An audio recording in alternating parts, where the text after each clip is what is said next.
nuestro querido pastor Dani Blandón, hoy danos el alimento del alma.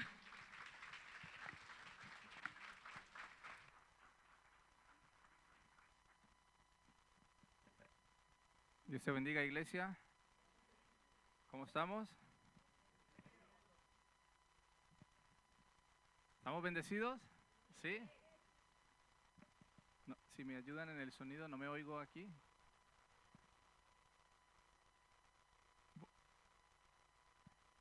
Hoy vamos a comenzar una nueva serie. Hemos estado hablando los meses anteriores acerca de los hijos de David. Y hoy comenzamos la serie acerca de los hijos de Jacob. Y como el primogénito de Jacob fue Rubén, hoy vamos a estar hablando de él, pero también quiero que se fijen esto: corazón, deseo y consecuencia, porque como siempre en la palabra de Dios podemos sacar ¿qué?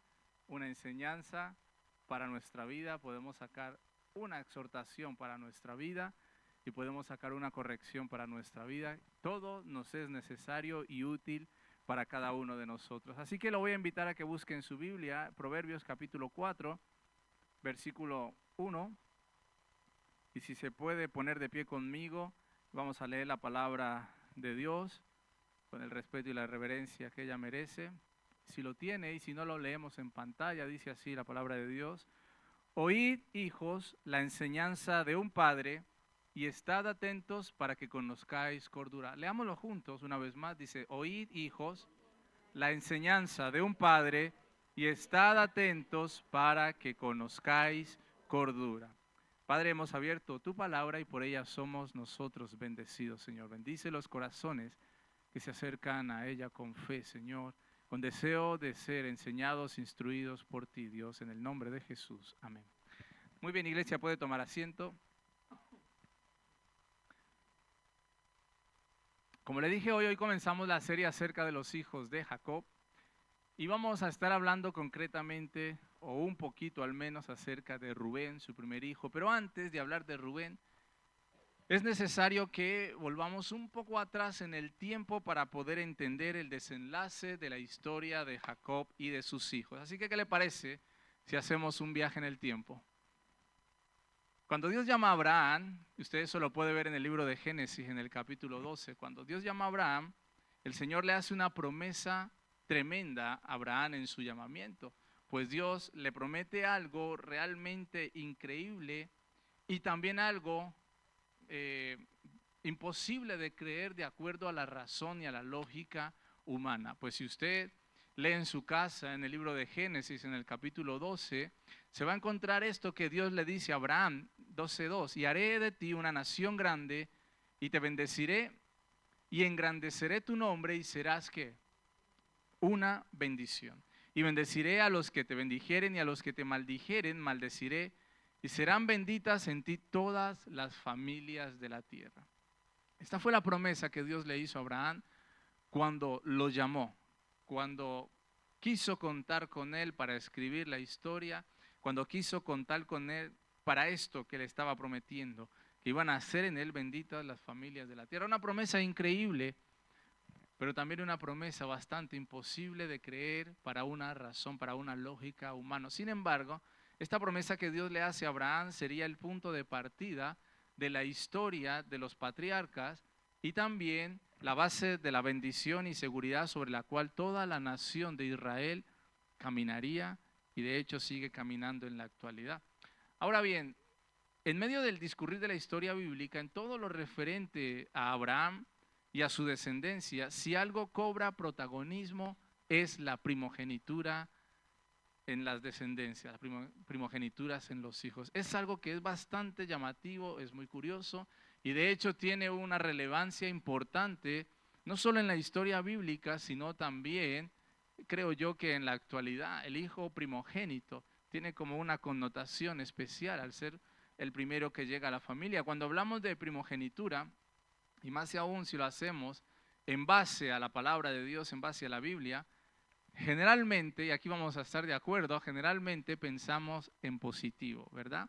Cuando hablamos de primogenitura, cuando nos referimos a ello, pensamos en todos los beneficios que puede tener por derecho legal aquel que es el primogénito en una familia. De hecho, la Biblia nos cuenta las bendiciones, lo importante que era la bendición del padre en el hijo primogénito. Tenía con ello una serie de privilegios, un derecho que los otros hijos no tenían. Les correspondía algo más que al resto de los hermanos. O sea que solemos pensar en positivo cuando hablamos de primogenitura. Pero además de eso, al hablar de un primogénito, como norma general, hablamos de un hijo querido, deseado, alguien de quien se espera que sea ilustre, alguien que traiga honor a la familia a la que pertenece, alguien que siga las pisadas de sus padres, y si lo aplicamos a la narrativa bíblica, alguien que siga y honre al Dios de sus padres. Eso como norma general. El primer hijo llega con ilusión, el primer hijo llega con ese deseo en el corazón, los padres vuelcan sobre los hijos muchos anhelos, muchos deseos, muchas emociones. El hijo primero, el primogénito, siempre es especial. ¿Cuántos tienen hijos aquí? ¿Pueden recordar el nacimiento de su primer hijo? ¿Cómo se sintieron? ¿Qué provocó? ¿Qué promovió en su corazón? ¿Qué cúmulo de emociones, de sentimientos hubieron cuando aquellas madres dieron a su hijo, su primogénito, cuando aquellos padres pudieron tomar en sus brazos a su primer hijo? Algo bonito, ¿verdad? Algo especial. Siempre pensamos en positivo cuando nos referimos al primogénito porque lleva una connotación especial. Ahora, no obstante, en el caso de algunas primogenituras que se nos narran en el libro de Génesis, si observamos con detalle y detenimiento podemos ver, he dicho algunas, que podemos ver que en nada fueron ilustres, en nada trajeron honra a sus padres, sino todo lo contrario, trajeron deshonra, trajeron vileza y trajeron dolor a su familia, a su casa, la casa a la que pertenecían. Fíjese en esto, Adán fue el primogénito de Dios, ¿verdad?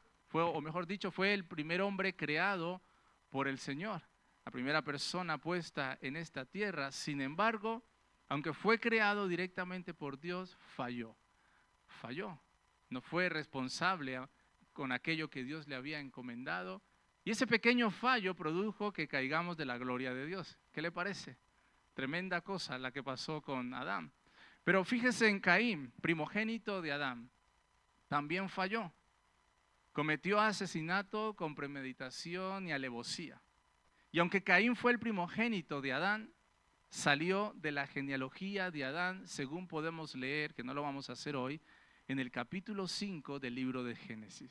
Su fallo, aquello que hizo, aquello que cometió aun cuando Dios le había salido al encuentro, lo sacó de la genealogía de la que habla Génesis capítulo 5. Y esto a mí me llamó bastante la atención, pero vamos a avanzar un poco más.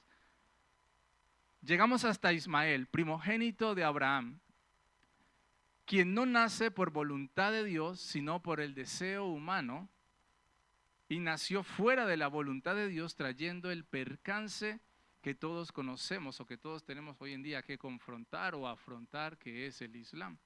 Ismael no nació por voluntad de Dios, nació por el deseo de Sara de tener un hijo, de que Abraham tuviera un hijo, pero también por la falta de firmeza, en este caso de Abraham, de no esperar correctamente en la promesa que Dios le había dicho. Pero vamos a ir un poco más allá. También está Esaú, primogénito de Isaac, hijo de la promesa. Isaac sabemos que era el hijo de la promesa. Este tiene a Esaú, Esaú es su primogénito, pero Esaú tuvo en poco el ser el primogénito. Y de la Biblia dice de él textualmente estas palabras en Hebreos 12:16. No sea que haya algún fornicario o profano como Esaú, que por una sola comida, ¿qué dice? Vendió su primogenitura. Y sigue diciendo, porque ya sabéis que aún después, deseando heredar la bendición, fue desechado y no hubo oportunidad para el arrepentimiento, aunque la procuró sonriendo, ¿no? Con lágrimas. O sea que hay oportunidades que son de un solo momento. Hay trenes que solo pasan una vez en la vida. Y que si los dejamos pasar por la obstinación, por la pereza o por el motivo que sea, ya no los vamos a volver a tomar, no los vamos a volver a coger. Esto con Esaú, pero vamos un poquito más. Llegamos hasta Rubén, que es el personaje que hoy nos toca estudiar un poquito. Y vamos a conocer algunos detalles de la vida de Rubén. Por ejemplo, Rubén era hijo primogénito de Jacob y de Lea. Pero Lea no era la esposa deseada por Jacob. Usted conoce la historia que Jacob se enamoró ¿de quién? De Raquel. Era su amor platónico, su amor idílico. Era aquella mujer que el corazón de Jacob deseaba y por quien soportó a Labán todos los años que estuvo con él, con todas las cargas que Jacob le puso, con todos los, que Labán le puso, con los engaños que Labán también tuvo con Jacob, lo soportó y lo aguantó. ¿Por qué? Porque quería tener como esposa a Raquel. Sin embargo, el primogénito de Jacob fue Rubén, pero este era hijo de Lea. Ahora, Lea no era quien debía darle el hijo a Jacob, no era quien debía darle el primogénito que recibiría la bendición, porque algo que me llamó la atención cuando veía el genograma de la familia de Jacob es que Rubén fue primogénito de Lea, pero José fue primogénito de Raquel. Y José recibió la bendición que le correspondía a Rubén. Y esto es algo bastante interesante, porque otro primogénito recibió la bendición, pero fue José, hijo de Raquel, la mujer deseada, la mujer amada por Jacob. Así que es un detalle interesante que en mi caso me llamó bastante la atención y se lo he querido compartir. Pero algo más acerca de Rubén. Rubén cometió el grave pecado de incesto, pues se acostó con Bila, concubina de su padre. Y esto fue lo que le hizo perder la primogenitura o el derecho a la bendición que le correspondía por ser el primer hijo biológico natural de Jacob. Vamos a ir a Primera de Crónicas, capítulo 5, versículo 1 y 2, y veamos lo que la Biblia dice acerca de Rubén y de este suceso. Dice, los hijos de Rubén, primogénito de Israel, y entre paréntesis dice, porque él era el primogénito, mas como violó el lecho de su padre, sus derechos de primogenitura fueron dados a los hijos de José, hijo de Israel, y no fue contado por primogénito. Bien que Judá llegó a ser el mayor sobre sus hermanos y el príncipe de ellos, mas el derecho de primogenitura fue ¿de quién? Fue de José. O sea que Rubén, el hijo primogénito de Jacob, perdió su derecho a la primogenitura porque cometió un hecho bastante vergonzoso, bastante grotesco, de haberse acostado con una de las concubinas de su padre. En Rubén se repitió algo que ya en el pasado se venía ocurriendo, y no sé si se ha dado cuenta con los casos que le he puesto, y es que la primogenitura de muchos o fue atacada o no fue valorada bien por cada uno de ellos, porque Adán falló, Caín falló, Ismael no era el hijo primogénito deseado, Esaú despreció la gracia de Dios, despreció el derecho o la primogenitura, las bendiciones que él debía tener, y en Rubén se repite el mismo patrón de que el primer hijo nacido, el que debía traer honra a la familia, el que debía ser ilustre, quien debía heredar las bendiciones que por derecho le correspondían, también las perdió. Y las perdió por un hecho bastante malo, por un pecado que luego en la ley de Moisés se iba a condenar bastante. Pero nada de esto ocurre si no hay un corazón que desea hacer algo. Si no hay un corazón que a causa del deseo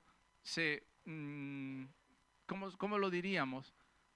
Decide dentro de sí mismo llevar a cabo que ya ha pensado hacer porque se ha dejado llevar por las pasiones y por los deseos de la carne. Así que esto lo tenemos que tener muy en cuenta porque es importante lo que aquí está ocurriendo con la historia de Rubén. Pero parémonos por un momento y pensemos cuáles son los comunes denominadores que vemos en estas primogenituras fallidas.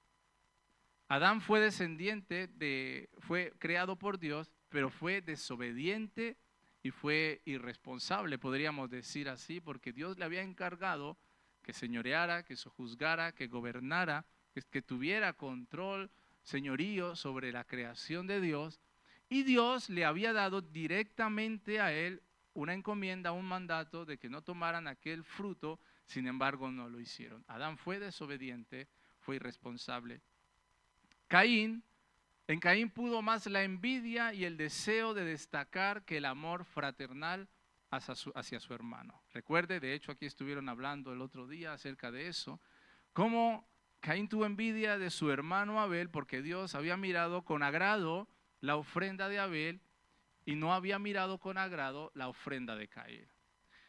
Pero como Dios no mira lo que externamente somos o podemos hacer, sino que mira el corazón, eso nos hace ver que Dios se había agradado del corazón de ¿quién? De Abel, ¿verdad? Así que en Caín podemos ver que pudo más la envidia y el deseo de destacar que el amor fraternal. Y esto es tremendo, ¿verdad? Que un hermano le quite la vida a otro hermano por envidia, por el simple hecho, deseo de estar por encima, de destacar. Es como cuando en una sucesión de herencia hay varios hermanos y el buen ambiente, la buena armonía, el buen trato se rompe por el amor al dinero, por el querer heredar más o por encima de los demás. Eso es terrible. Y eso habla de inmadurez en el corazón de nosotros o de nosotras las personas, porque ante todo debe primar el amor, y más el amor en la familia, y mucho más el amor de Dios en cada uno de nosotros. ¿Cuánto lo creen? Ahora fíjese otro común denominador en estos personajes, Ismael. Ismael por su parte fue el producto de la falta de fe de Sara. Porque ¿quién promovió que Abraham se acostara con Agar? Sara, ¿verdad? Sara, producto de la falta de fe de Sara. Porque cuando Dios le promete a Abraham que le iba a dar un hijo, ¿quién estaba cotilleando detrás de la cortina? Sara, ¿verdad? Así que Sara escuchó la promesa que no era solamente para Abraham, sino también para ella. Recuerde que los hijos en estas culturas dignificaban a los padres. El hecho de tener hijos o tener muchos hijos era algo bueno para ellos, pero fue producto de la falta de fe de Sara y de la falta de firmeza de Abraham, como le dije antes, de no saber esperar de la forma correcta la promesa de Dios. Y en Esaú encontramos a un hombre que, aunque era aguerrido y fuerte, se dejó gobernar por un deseo de la carne, el hambre. ¿Cuántos tienen hambre? Tiene que esperar todavía una hora más porque si no, no va a poder ir a comer. Pero no, de verdad, fíjese en esto. Esaú se dejó gobernar por un deseo de la carne, el hambre.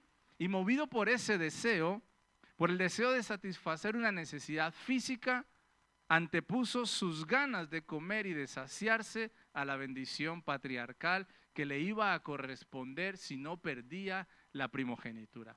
O sea que eso es tremendo. Eso nos tiene que llevar a pensar y a reflexionar y a decir que si por querer satisfacer un deseo de la carne, una emoción, un sentimiento, un pensamiento propio, tomamos una decisión incorrecta, podemos perder mucho en un solo momento.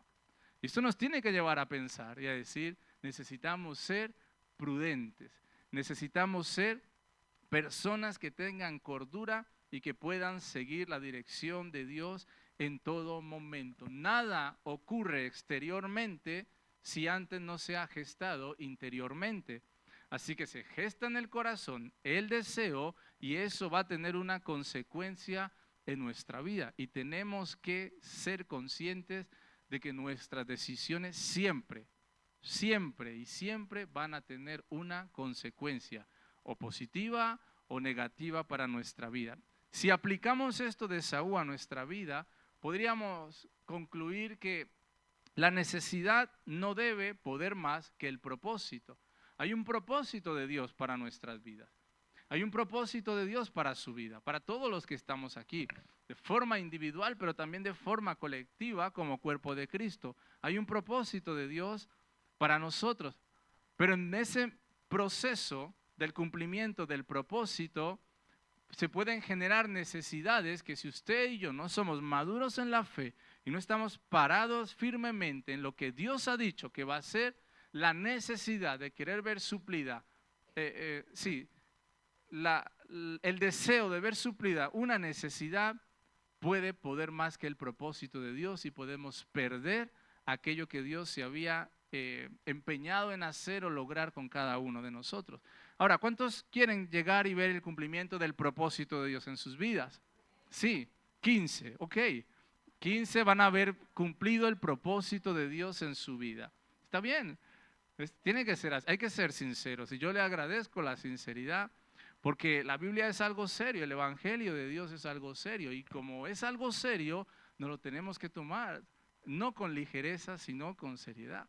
Dios tiene un plan con cada vida y no son palabras vanas, ni frases hechas, ni clichés que se dicen desde un altar, desde un púlpito, o al menos no en mi caso. Yo creo firmemente que Dios tiene un plan con cada vida, que tiene un propósito con cada vida. Ahora, el deseo de ver suplida una necesidad no puede poder más que el propósito de Dios en nuestras vidas. Ahora, esto se logra mantenernos en el propósito cuando maduramos en la fe. Cuando maduramos en este camino glorioso al que el Señor nos ha llamado a vivir y a transitar. ¿Y cómo lo hacemos? Pues rindiéndonos al Señor, porque no hay otra manera. Aquí nadie va a venir con una varita mágica y va a decir, plin, ahora puedes aguantar 10 años más, plin, te doy 5 años más de resistencia. No, esto hay que morir al yo. Morir al yo, morir en nosotros mismos, en nuestro interior, queriendo ver el deseo de Dios cumplido en nuestros corazones.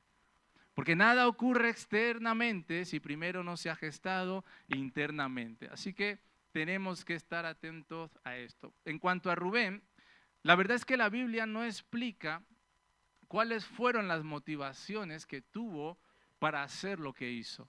La Biblia no explica en ningún lugar por qué mancilló el lecho de su padre acostándose con la concubina Bila. No lo dice.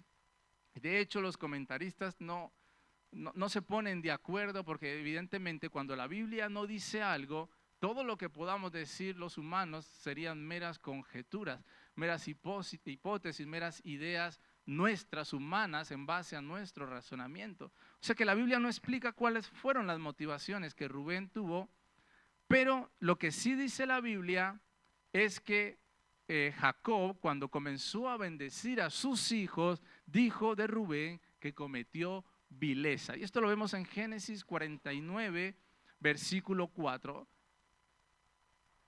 Génesis 49, versículo 4 dice, impetuoso como las aguas, este es Jacob hablándole a Rubén, no serás el principal por cuanto subiste al lecho de tu padre, entonces te envileciste subiendo a mi estrado.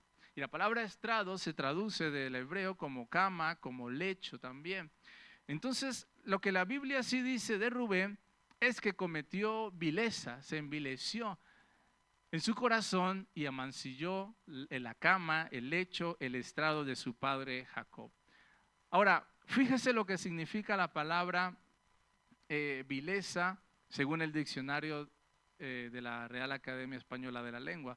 Unas poquitas cosas sin importancia: maldad, ruindad, bajeza, mezquindad, indignidad, infamia, bellaquería, indecencia, sinvergonzonería, deslealtad, infidelidad, villanía. Casi nada, ¿verdad? Casi nada significa eso que cometió Rubén, amancillando el lecho de su padre. O sea, que aunque la Biblia no indica cuáles fueron las motivaciones que tuvo Rubén para eso, lo que sí nos deja ver el Señor a través de las palabras de Jacob hacia su hijo primogénito era lo que había en su corazón. Se había envilecido, había maldad, había bajeza, indecencia, infamia, indignidad, todas estas cosas, porque ¿a qué hijo se le ocurre acostarse con la mujer de su padre? Bueno, hoy en día esa ya no es una pregunta, porque hoy en día con todo lo que se ve, hasta cosas peores seguramente ocurren, pero aún así los principios de Dios son los principios. La moral de Dios es la que es y no puede ser cambiada. Por más que el mundo se haya empeñado con todas sus fuerzas de establecer otra moral de vida, de establecer otros principios de vida, de establecer otra ética por la cual la humanidad se deba regir, a pesar de todo eso, los principios de Dios son los que son. Y usted y yo tenemos la obligación de asumirlos, de acatarlos, de querer vivirlos sin cuestionarlos. Porque el problema de un creyente comienza cuando empieza a cuestionar lo que Dios dice en su palabra. Ahí es cuando va transitando tal vez de una manera correcta, pero se empieza a encontrar con los razonamientos internos en su corazón y empieza a cuestionar lo que Dios ha dicho. Y cuando empezamos a cuestionar lo que Dios ha dicho, dejamos de mirarlo a Él para mirarnos a nosotros mismos, buscando encontrar una respuesta que nos agrade, buscando encontrar una respuesta que nos guste. Y con eso hay que tener cuidado. Rubén fue vil, cometió vileza acostándose con Bilha, concubina de su padre. Eso le costó nada más y nada menos que la primogenitura. La bendición, hermanos, la bendición patriarcal era tan importante, o sea, tan importante que este hombre la perdió por un mal deseo en su corazón. Y que Dios nos guarde y nos libre a nosotros de no perder la entrada en el cielo por un mal deseo en nuestro corazón. Porque usted sabe que aquel día seremos todos presentados delante de Él y entonces habrán dos opciones, dos frases que podemos escuchar. O buen siervo y fiel o siervo malo y negligente. Y eso tiene que hacernos temblar como poco si es que verdaderamente estamos en la fe, como dice el apóstol Pablo. Si es que nos probamos a nosotros mismos de qué espíritu somos en esta tierra mientras caminamos. Porque ahora sobre nosotros reposa una bendición más grande que la bendición de Jacob sobre Rubén. La bendición de Dios. La bendición del Padre que decidió bendecirnos y entregarnos y darnos todas las cosas en Cristo Jesús. Ahora, ¿cómo puede llegar una persona a cometer un acto tan bajo y ruin como el que hizo Rubén hacia su padre? Y teniendo en cuenta el contexto de Jacob y de su familia, quienes convivían sin la ley, porque todavía no había aparecido Moisés en escena, todavía no tenían una ley en la que apoyarse, yo pensando en esto solamente he hallado una única respuesta. Rubén no quiso seguir las pisadas de su padre ni de su abuelo Abraham. Rubén no tenía excusa alguna para decir que no conocía a Dios y no conocía el temor de Dios. Porque cuando Dios le sale al encuentro a Abraham, Él le hace una promesa muy grande y entonces Abraham conoce el Dios que lo está llamando y que le está depositando en él y en su simiente la bendición de que todas las familias de la tierra serían benditas en él. Y Dios habla bien de Abraham. De hecho, en Génesis 18, 19 dice esto: yo sé que mandará a sus hijos y a su casa después de sí que guarden el camino de Jehová haciendo justicia y juicio, para que haga venir Jehová sobre Abraham lo que ha hablado acerca de él. Y como no había ley, Abraham tenía que transmitir oralmente a sus hijos, a Isaac en este caso, quién era Dios, quién era su Dios, el Dios de Abraham. De la misma manera, Isaac tenía que transmitir oralmente a Jacob quién era el Dios de Abraham, quién era aquel Dios que les había hecho una promesa muy grande. O sea que Rubén no tenía excusa para decir que no conocía a Dios ni el temor de Dios. Pero es que además Jacob, padre de Rubén, había tenido una experiencia con Dios. Y cuando un padre tiene una experiencia con el Señor, un encuentro real, un encuentro sobrenatural, lo normal, y además estoy seguro que lo va a transmitir, lo va a contar, va a hablar de la grandeza de Dios, va a hablar de lo que Dios ha hecho en una vida. O sea que Rubén, de alguna o de otra manera, conocía quién era el Dios de sus padres. Sin embargo, ¿qué había en su corazón? Vileza. Rubén no quiso seguir las pisadas de su padre Jacob ni de su abuelo Abraham. Rubén no quiso seguir la enseñanza de sus padres, no quiso seguir el consejo de ellos, pero lo peor de todo es que Rubén no quiso honrar y adorar al Dios de sus padres. Y esto es lo peor de todo. Porque cuando en el corazón el deseo que hay es el deseo de honrar al Señor, la consecuencia va a ser buena. Pero cuando en el corazón el deseo que hay es el propio, el humano, el del ego, el del yo, la consecuencia no va a ser buena. Y Rubén cometió una vileza. Y leímos al principio en Proverbios 4:1, oíd, hijos, la enseñanza de un padre y estad atentos para que conozcáis cordura. Hoy usted y yo no dependemos del padre Abraham o del patriarca Isaac o del patriarca Jacob. Tenemos a un Padre en los cielos que nos ama, por supuesto, pero que también nos ha dejado su palabra para que usted y yo la creamos y la vivamos. Y si despreciamos la enseñanza de nuestro Padre, entonces el final del camino no va a ser un final agradable, va a ser un final triste como poco, malo, terrible, puede ponerle el adjetivo que usted quiera. Sin embargo, cuando usted y yo disponemos el corazón para honrar a nuestro Padre Celestial y atendemos con nuestros oídos a su enseñanza, a su exhortación, a su corrección, a todo lo que Él viene a hablarnos a través de su palabra, entonces el corazón del Padre se alegrará y la consecuencia o el beneficio de nuestra vida va a ser evidentemente bueno. Ahora, ¿cuál es el deseo de Dios para el hombre? ¿Cuál es el deseo de Dios para el ser humano, para sus hijos? ¿Qué es lo que hay en el corazón del hombre, de Dios, para con sus hijos en esta tierra? El libro de Jeremías dice lo siguiente. Jeremías capítulo 9, versículo 23 y 24. Así dijo Jehová: no se alabe el sabio en su sabiduría, ni en su valentía se alabe el valiente, ni el rico se alabe en sus riquezas. Mas alábese en esto el que se hubiere de alabar, en entenderme y conocerme, que yo soy Jehová, que hago misericordia, juicio y justicia en la tierra, porque estas cosas quiero, dice Jehová.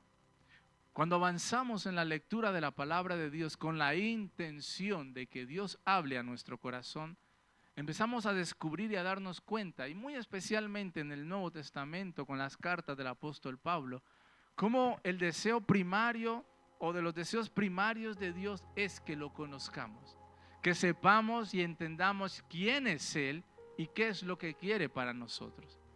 Ese es el deseo del corazón de Dios, en conocerme y entenderme que yo soy Dios. Eso es lo que Dios dice en su palabra. Porque ¿qué hijo no quiere estar con su padre, con su madre y conocerlo? Saber quién es Él, poder confiar en Él, en ella, sentirse seguro, sentirse amado, sentirse querido, sentirse apreciado, protegido. Si en lo natural eso ocurre, o por lo menos debe ocurrir, imagínese el Señor, el corazón del Padre, queriendo que sus hijos, nosotros, lo conozcamos a Él. Ahora, pero para poder conocerlo, en nuestro corazón, el deseo que debe haber es ese, el de querer conocerlo. Por eso Pablo en el libro de Efesios dice que Dios alumbre los ojos de nuestro entendimiento y nos conceda espíritu de sabiduría y de revelación en el conocimiento suyo. Y en sus cartas paulinas apela muchas veces a la paternidad y al conocimiento que como hijos debemos tener del Padre, de Él. Porque eso va a traer beneficio a nuestra vida. Si nosotros conocemos a Dios, que es un Dios en quien podemos confiar y sentirnos seguros, entonces vamos a confiar. Porque lo habremos conocido, porque habremos sabido quién es el Señor y cuál es el deseo de su corazón para nosotros. Así que le voy a invitar a que se ponga de pie ahí en su lugar. Es importante que tengamos en cuenta que aunque Dios ya nos bendijo en Cristo con todas las bendiciones espirituales desde lo alto, en los lugares celestiales, aunque esa bendición ya reposa sobre nosotros, como la bendición de los patriarcas sobre sus hijos, si el deseo de nuestro corazón no es el deseo correcto, hermanos, podemos llegar a perder todo lo que Dios tiene para nosotros. Y hoy, a través de este mensaje, de esta enseñanza de Rubén, donde la Biblia nos ha dejado ver lo que había en su corazón, nosotros debemos poder abrir nuestro corazón al Señor y preguntarle: Dios, ¿realmente qué es lo que hay en mi vida? El pastor Ricardo Ponce hablaba y enseñaba acerca del doble ánimo, ¿no? De poder realmente reflexionar y mirarnos y decir: ¿qué es lo que realmente hay en nuestra vida? ¿Qué es lo que realmente hay en nuestro corazón? Porque nada ocurre externamente si antes no se ha gestado internamente. Que el deseo de nuestro corazón, hermanos, iglesia querida, sea el conocer al Señor, el querer estar con Él, el querer pasar tiempo con Él, el querer aprender acerca de Él, sí, pero el querer conocerlo a Él sobre todas las cosas. Porque Dios habita con el humilde y con el quebrantado de espíritu. Porque Dios habita con aquellos y en aquellas vidas, en aquellos corazones que han entendido que no somos nada, nada, pero que sin embargo con Dios todo lo tenemos, todo lo poseemos, porque el Dios en el que creemos es el Dios todopoderoso. Así que cierra tus ojos ahí en tu lugar.